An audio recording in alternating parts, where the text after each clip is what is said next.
Nicola and I are now friends. We're friendly. I can't even remember who introduced me to Nicola more. Nicola is an incredible, and I mean this, an absolutely amazing nutritional therapist who writes content for GreggWallace.Health.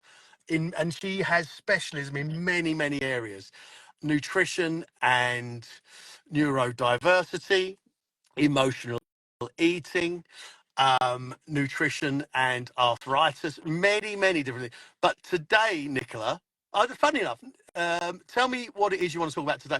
And can you just list off your qualifications, please, so that people think you're not just a mate of mine from Kent? Yeah, but I'm a nutritional therapist, so I've a diploma in nutritional therapy, and I'm registered with the British Association for Nutrition and Lifestyle Medicine, and I'm a registered practitioner as well. So yeah, hopefully qualified to speak to you. So right, look, what we'll do is we'll pick the topic, we'll talk on that topic, and then we'll scroll through, shall we, Yes. and pick out any questions. Yeah. All right. I think this should last for about 30 minutes. What do you Yeah. think? Let's go for 30 minutes. That give us a good amount of time to chat. Right, Nicola, what is it that you want to discuss with us, please? So we were going to talk today about diets and diet culture, and just having a general discussion around this hot topic, because I think that the diet industry feeds a lot of confusion for people, a lot of second guessing, and often people just don't get the results that they want, which is probably the opposite of what you're seeing with what you're doing with GreggWallace.Health. So sort of unpicking that a little bit, maybe. Right, go on then. So, how do you want to structure this? Should we list what the issues are, and then what we should be doing? Yeah, I reckon so. And I think you've got a lot to say on this as well. But Well, I think go on. Well, look. I'll tell you what I found in my own weight loss and what I've yeah, been preaching for 4 years, and yeah, why you agreed to join me. So, what I was 5 stone heavier. I tried lots of diets, and I found they were really difficult to do, and ultimately they didn't work. And what did work for me was realizing that I actually didn't need to be hungry, and I could eat a lot of food. And once I realized that, the weight just came off me, and I was happy losing the weight, because if you're happy doing it, you can maintain it, right? If it's difficult to do, you can't maintain. So that was just such an eye opener for me. And I wasn't lucky enough to come across somebody like you, Nicola. I found that out for myself. And then once I found it out, people were asking me how I managed to lose the weight. So that's when I set up GreggWallace.Health. And it yeah, was basically teaching people that they could eat. They really yes, could eat, and they could eat and build up a really good relationship with food and lose weight and be healthy at the same time. And then I realized through meeting people like you and Dr. Claire Phipps, who is on here, that actually what I was preaching and what I was coaching was really good nutrition. I didn't realize that, and then all the benefits that came with it. yeah. So that's an outline of what happened. I'm now going to leave it over to you. Go Yeah, on. yeah. I think you're just a perfect example.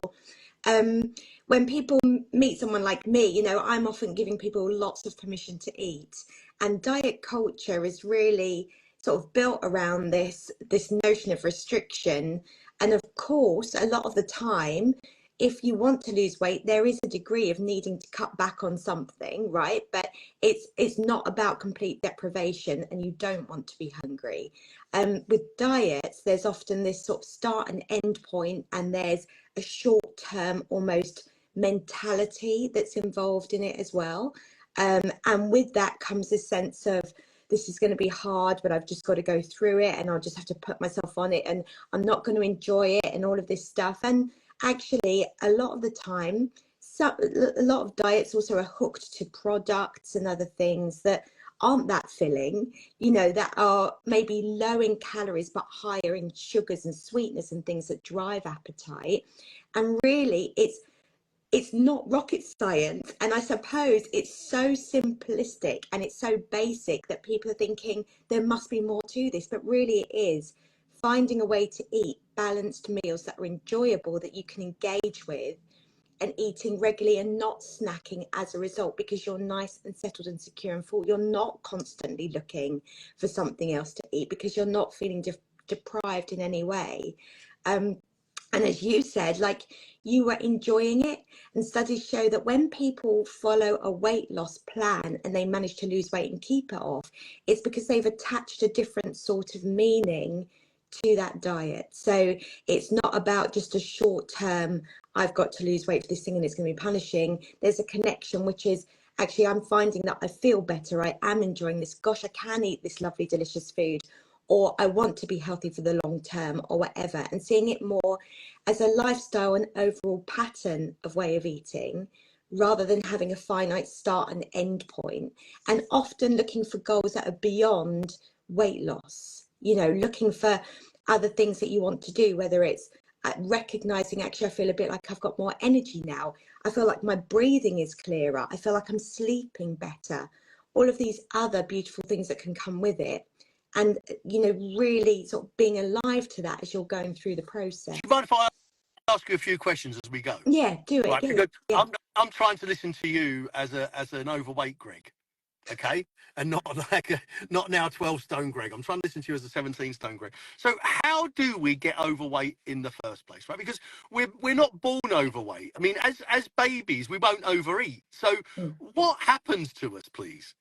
Well, to a certain extent, actually, what goes on in our formative years can maybe inform. So, if as youngsters we are potentially, there's a lot more to eating than just like eating when you're hungry. I think that's one thing to say.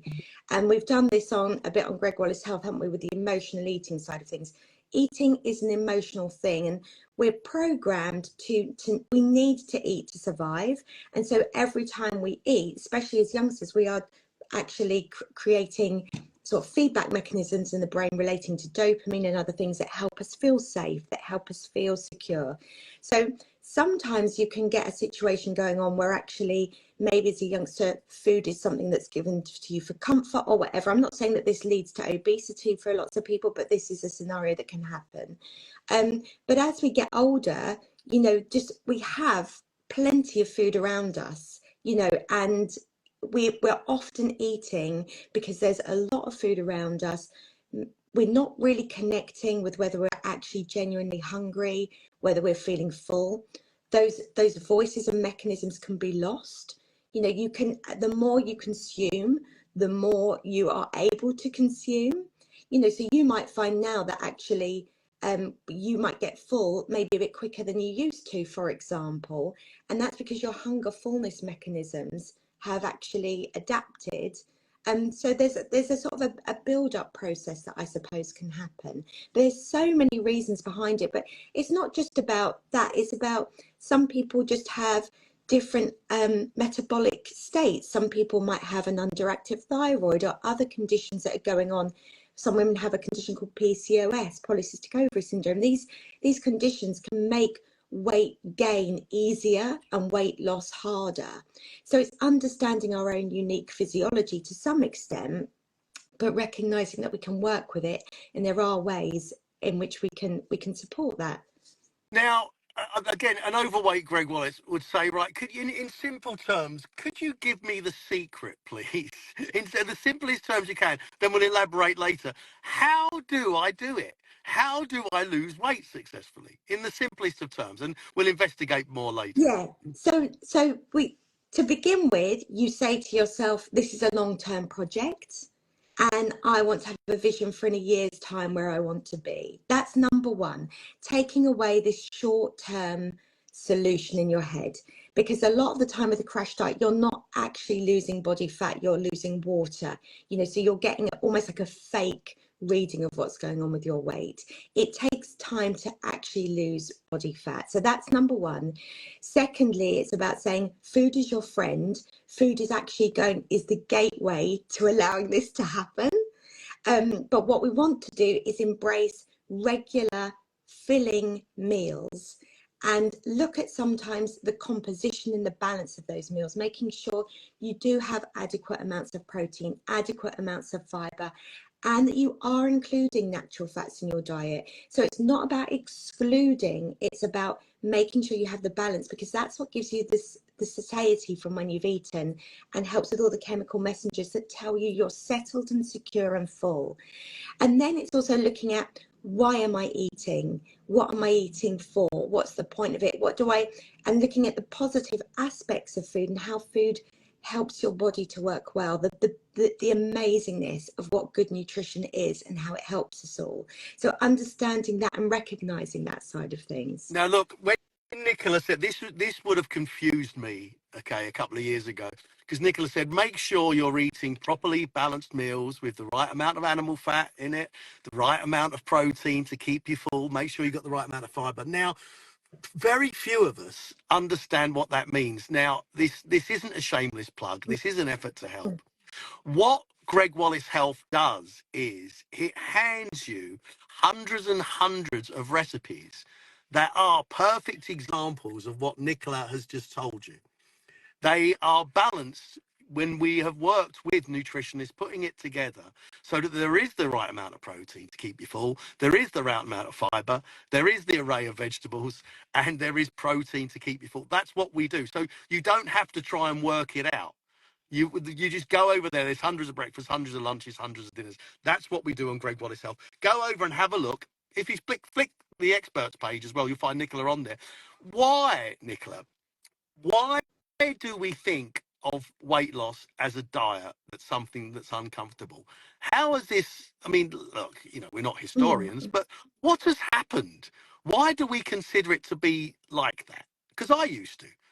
I don't know. I mean, many years ago, with our grandmothers and grandfathers, I don't think that this was even in the consciousness, the national consciousness.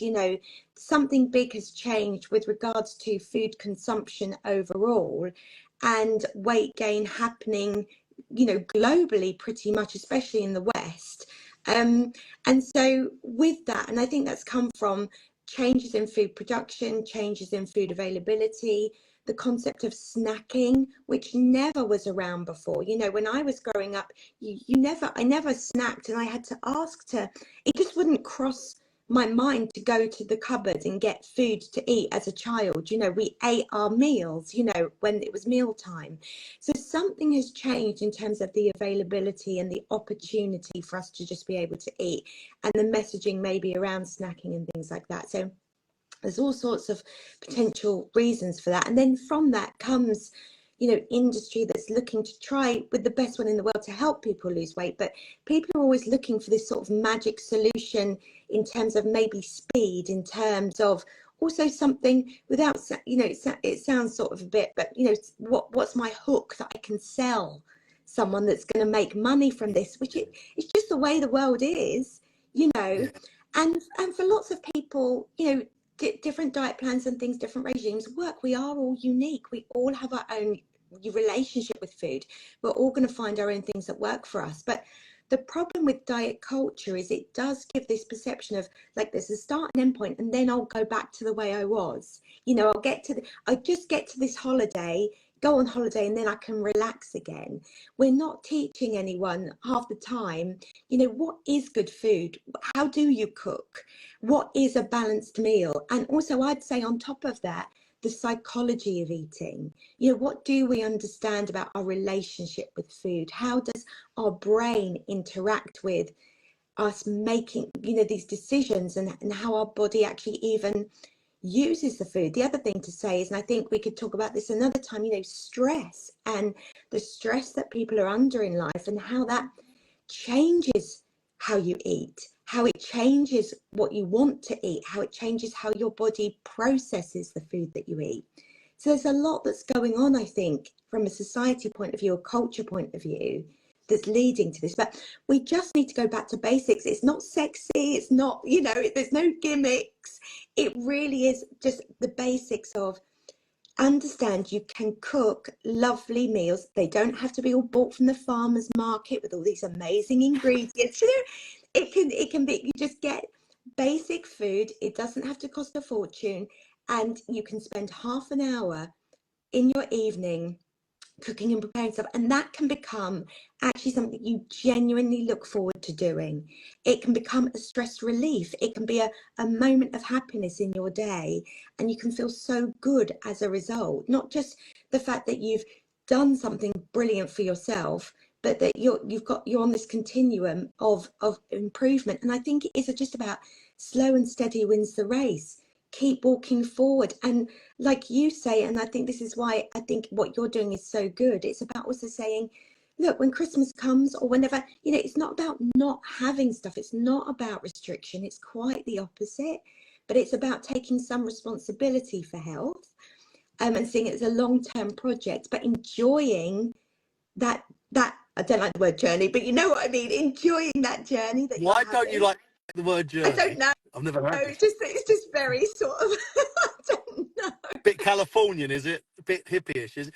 Do you know, I googled weight loss, okay, and Google Analytics. Do you know what the most searched phrase is? And this is the problem. The most searched phrase is lose weight fast. Yeah, yeah, Now, why are we in that mentality? That proves to me that people consider weight loss to be something really uncomfortable that yes, they yeah, do for a short space of time. So they think they're going to be uncomfortable. So what's the least amount of time they can spend in it? Now, that is so ludicrous, isn't it? Because as you've already said, if you're trying to lose weight for a holiday, you're trying to lose weight for a wedding, what's going to happen when you stop? I can't believe we're all bright people that hold down jobs, manage mm-mm. relationships, manage to get a car, manage to pay holidays, pay our bills, yet we fall for this mentality that just seems so odd. So Yeah. so people are prepared to do something really uncomfortable for a short space of time, and then what? Well, this is what I don't understand. Can you I enlighten think me here? Yeah, I think that to a certain extent we're all happy with our lives and we're happy with the status quo. And the thing is, if there's this consciousness that weight loss is going to be difficult, you're thinking, I like the way I live at the moment. I like the food that I have at the moment. I enjoy going to the pub. I enjoy this, that, and the other.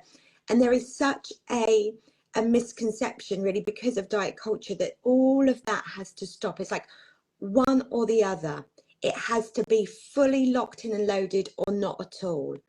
And that's just when you take a deep breath and go, do you know what? I can just change my dietary patterns and I don't have to do it all starting on Monday. I can actually, well, number one, I can start today. I could think I won't have that second drink today or whatever it is. But it's about saying, I'm just going to take it slow and steady and find ways that are going to work for me. You don't have to just rush into it. And that's why I always say to people, this is a year long, consider this a year-long project as a starting point, but recognize that, okay, if you're thinking to yourself, well, that's no good for me because I'm going on holiday in 4 weeks and I just really want to lose weight now, I get it. But actually in 4 weeks, you could feel remarkably better if you do start changing the way you eat now and looking at these balanced meal scenarios. Nothing special, eating lovely meals, eating when you're hungry, stopping when you feel a nice sense of fullness. In 4 weeks' time, you would likely feel emotionally much more resilient. You'd likely be sleeping better. You'd likely be feeling calmer in yourself. These three things alone have been shown to be incredibly beneficial for weight loss. So it's not, so you'll start looking holistically, I would suggest, at the whole thing. But it's not to say, well, there's no point then, because if I can't lose weight in 4 weeks, there's no point in doing it. Actually, in 4 weeks' time, you could have lost a little bit of weight, but also in yourself, you could be feeling much better. And then you can say to yourself, I'm going to go on holiday and enjoy my holiday, but I'm also going to look at the lovely food around me. And maybe I want to continue, eating eating regular meals on holiday. I don't have to suddenly have this feast and famine sort of mentality. I want to throw some light on this, and it probably can't be done in a matter of minutes. But you've touched on this, and this is something I didn't realise when I was helping people lose weight. The actual benefits of good nutrition. Can you quickly list, if you go from meal deals out of the supermarket and the petrol station, so-called health bars on the way to work, and then takeaways in the evening, or microwave meals that you add a salad to that you hope is going to be better, and then chocolate bars and crisps all day. If you then go on to healthy lunch, healthy breakfast, healthy dinner, what immediately happens to you, please, if you start eating nutritionally balanced meals? What starts happening in the body, so many things. So things like your gut microbiome starts to alter. These are bacteria residing through the gut that are involved in helping you process your nutrition, supporting your immune system, but importantly, supporting something called managing inflammation. And so when you start making changes to your diet and putting in proper food, let's say like food from the earth, food that you recognize as food, there's a nice anti-inflammatory response that tends to happen in a lot of people, and that actually really helps people feel a lot better. You can expect to feel quite quickly an improvement in energy. We're talking a few days, and people just start to feel, and it's not, I think the other thing is we're expecting this panacea of perfection and amazingness. Actually, the brain, we're not going to suddenly be like skipping down the road and doing cartwheels and stuff like that. Our brain doesn't work that way, but we'll just be feeling just more maybe optimistic, more balanced, just not noticing it feels so sluggish and foggy headed, as an example. So you're having all these adaptations that start happening with the gut microbiome. Your hormones start working differently because you're maybe not asking your body to make so much insulin regularly if you're not eating snacks all of the time. That actually has a really beneficial compound effect on lots of other hormone processes in the body.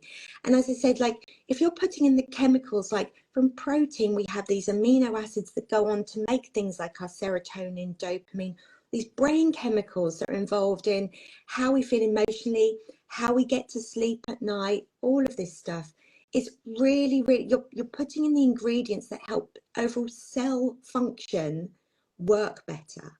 So you start, they've studied, you know, changing people's diets and looking at what people eat, and they can predict people's mood in 2 or 3 days time. So this is an effect. So that's the other thing. We're often eating in response to an immediate thing. So I feel tired right now, so I'm going to have the coffee and I'm going to have the chocolate bar because I feel tired right now and I need to feel better. Actually, if you were to say to yourself, if I'm just trying to be patient with myself and I do something slightly different now and I start looking at my balanced meals from today, actually maybe in 2 days time, 3 days time, I'm not going to feel that level of fatigue. So it's almost about, again, settling away from this instant gratification or reaction eating and more moving into a slow and steady future proofing eating. Again, it's a different sort of mentality, and we're not necessarily taught it through diet culture. I get it. Now, look, I'm 12 stone. Actually, I'm 12 stone 2. Okay. And I'm 5'8" with a fair wind. How tall are you? What do you weigh, Nicola? Well, I don't actually weigh myself. Well, okay. Nicola's also slim, right? Now, I enjoy food. I eat a lot of food. I've been out for lunch with you. You enjoy food. You eat a lot of food, right? We don't have to go without, do we? We just No, have to no, learn no, no. what to. Now, look, I'm going to plug Gregg Wallace.Health, and then I'm going to let Nicola talk about what she does. Nicola is on Gregg Wallace.Health, okay, and she is highly qualified, and as you can tell, knows what she's talking about. And the reason she's on there is she believes in what I'm doing. And what we do here, Nicola is quite rightly talking about biology, human biology here, which is complicated, okay? And balancing your meals is complicated. But on Gregg Wallace.Health, we have prepared hundreds and hundreds of healthy, balanced breakfast, lunches, and dinners that aren't expensive that you can do. So go over and have a look at it. But Nicola, as well as writing for us, you do take on clients yourself, don't you? Yes, yeah, Now, why yeah. don't you just give yourself a shout out Oh, rather than me? thanks. So, yeah, so I work one-to-one with clients. So I've got a website, Nicola-more.com, so people can look me up there, but I'm on Instagram, as you can see here as well. So I work predominantly one-to-one with people, but I do also have a group program as well, like a talk course with 12 modules that really does teach everything that I've learned in my 20 years of practice about what we really need to understand about the body and food and relationships with food in order to get those starting things going and to learn, because at the end of the day, you know, education is so powerful, and just a little bit of education goes a really, really long way with all of this. And so I just want people to know that, you know, you can learn for yourself your right way to eat. You don't, you know, and it is beautifully simple. Um, It and, really is, and, yeah. and, and food really is an opportunity to just have such, it can be so sort of rewarding in so many ways. So we want to learn to embrace and love all food and not have deprivation or restriction. We just want to learn to eat when we're hungry and stop when we're full up. So let me Yeah. tell you what I had to eat yesterday, right? So everybody knows I don't live in a world of salads, okay? I had bacon and eggs at my mum's yesterday and a brown roll. Lunchtime, I had a pork chop, boiled potatoes, cabbage and peas, gravy and applesauce. Dinner time, we had chicken that we cooked in stock with loads and loads of veg, onions, celery, more cabbage, carrots, okay, with brown bread and butter. All of those foods are all balanced. They were all delicious and I went to bed full up and happy. Mm. But they are keep it, and that's what I eat protein and I eat plenty of veg. That's what I do. It's not about salads. It's not about depriving yourself. I'm going to a charity function on Wednesday where I'll enjoy a couple of cocktails. I mean, it's okay. Yeah, I Yeah. went out for lunch with Nicola. We ate beef Wellington and drank a bottle of wine. It's okay. It's honestly GreggWallace.Health. Okay, is not expensive and it shows you what you can and can't eat. Nicola's on there. There are other experts on there. Also to say, I've loved this chat. We're going to do more of these chats, Nicola. And also there are other experts on GreggWallace.Health that I'd like to do these chats with as well. I think we should make it a Mm. regular thing because if there's something that we all share, it's that we actually want to help people. That's what we really, really want to do. But Nicola also does one-on-one coaching and group coaching as well. Now, the menopause GP is Dr. Claire Phipps. You know Dr. Yes. Claire, don't you? So Dr. Claire, I also want to have on here as well. She's here right now. She's on Gregg Wallace Health, and she is one of the country's leading menopause experts. Now, menopause and food is a big, big subject. I can see a Go on. question about underactive thyroid. So Yeah. someone's asking anything to suggest for for an underactive thyroid. Should I cover that Yeah, one? yeah, yeah, go Yeah. on. So an underactive thyroid is when your thyroid gland is not producing enough of the thyroid hormone for your metabolism to work efficiently, and it's managed with thyroid hormone replacement, thyroxine usually. Um, I would say honestly, with your thyroid, you're actually wanting to just support your gut health and your microbiome by eating balanced meals and not constantly snacking as well. Number one, those two things are very useful for your gut. That will allow your metabolism to improve actually and help your get the most out of your medication. There are some sort of whispers out there about some foods not being useful or helpful with the thyroid, like goitrogenic foods like cruciferous vegetables, but there isn't really any good evidence to really support that. So I honestly think just eating healthy, balanced meals again is the most sensible way to go. So Right, look, yeah, and again, you can get those balanced meals on Gregg Wallace yeah, Health. That's what we do. Read this lady, okay? And this is, again, I think this is going in completely the wrong direction. She's saying, what do you think about supermarket bread, Nicola? Now, the reason this is going in the wrong direction is, and I've got friends like this, they go, well, what about nuts? What about yogurt? They're just focusing on one ingredient. Don't focus on an ingredient, focus on balance. Nicola? yeah. I'd agree. There's so much fear. There's actually on Gregg Wallace Health. There's an ebook that I've written called "Cut Through Food Confusion" that you might find helpful to sort of step away from that noise a little bit. Where can There they get it? Where can they get it? on Gregg Wallace Health. Yeah. It's a tenner. It's a tenner, by the way, Um, everybody. but I would say, yes, we can start getting entrenched in some of these things. I'd say if you want to go for a bread that is going to be really helpful for your gut and supportive, I'd say where you can go and get a nice sourdough bread if you're interested in that. But I'd also say think about what you have with the bread. Like, so you want to, if you're getting the bread from the supermarket, that's fine.